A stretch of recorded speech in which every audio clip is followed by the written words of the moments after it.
Hey, what's up? Let's do some math today. In this video, we're going to talk about solving proportions.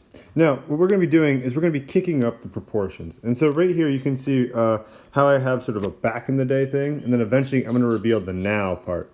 So back in the day, we were dealing with something that was fairly simple, to where we'd see something like 5/12 is equal to something over 36, and be like, what do I need to multiply this by to get to 36? Be like, oh yeah, just multiply by 3, then I multiplied this by 3, and boom! X has to be 15. Piece of cake, huh? Same idea here. What would I need to multiply 11 by to get 55? I'll times it by 5. So that means I'm going to take this, times it by 5, and X would have to equal 100. Now, we're going to be dealing with something a little more complicated here. But that doesn't mean we can't do it. One thing I really like to stress about sort of stuff in algebra is that a lot of it boils down to variations of x plus 1 equals 2. We can solve x plus 1 equals 2. If we can figure out how to make this look like x plus 1 equals 2, we can do it. In order to do that, we have to use a very specific skill. Cross multiplication. Cross multiplication. There we go. Cross multiplication is going to turn this nasty proportion into a simpler equation. It'll take a couple steps to get there, but eventually we will get there. Now, let's take a look at how this actually works, and let's make it happen. Cross multiplication is where we take the denominator from one side of our equal sign and move it to the numerator on the other side, like that. And so now, bear with me, and I'm going to highly recommend that you take your time and you do this as well.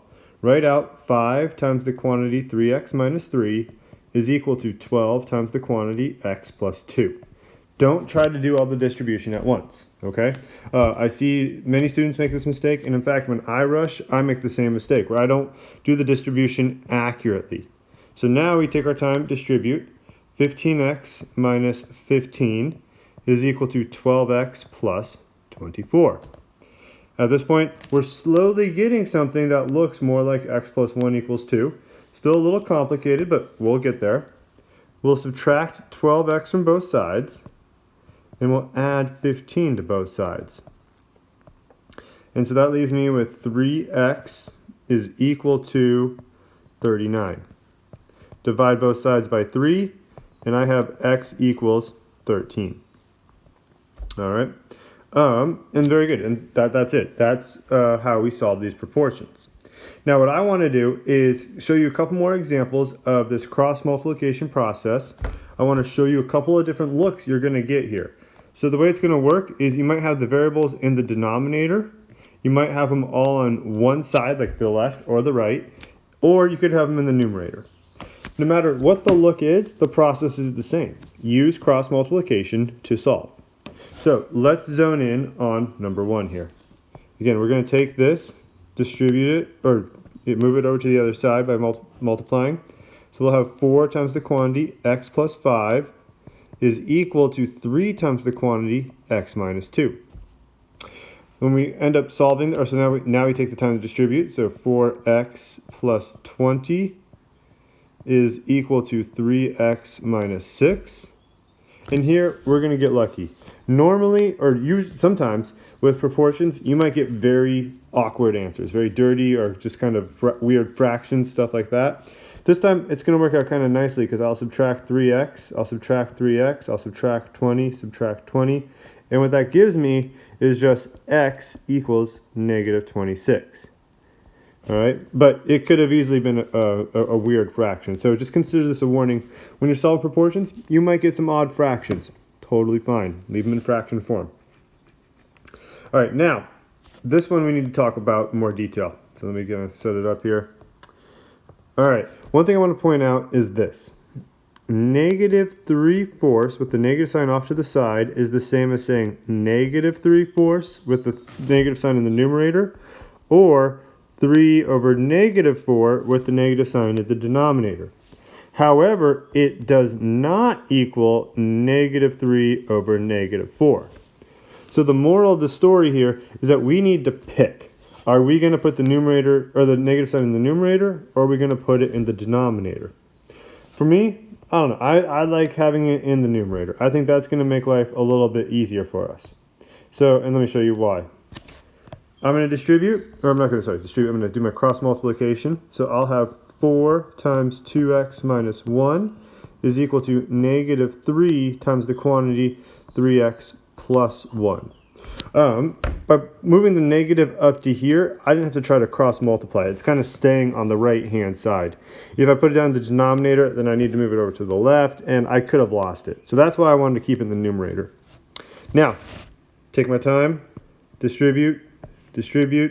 So I'll have 8x minus 4 is equal to negative 9x minus 3. A couple of warnings I'd like to hand out right now is be careful distributing the negative to that second term.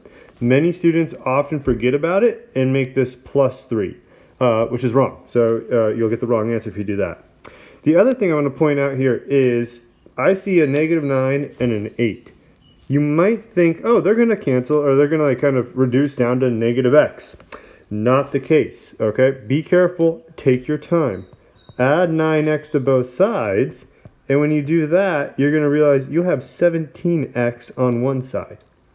We'll add 4 while we're at it, and then that gives us 17x equals 1.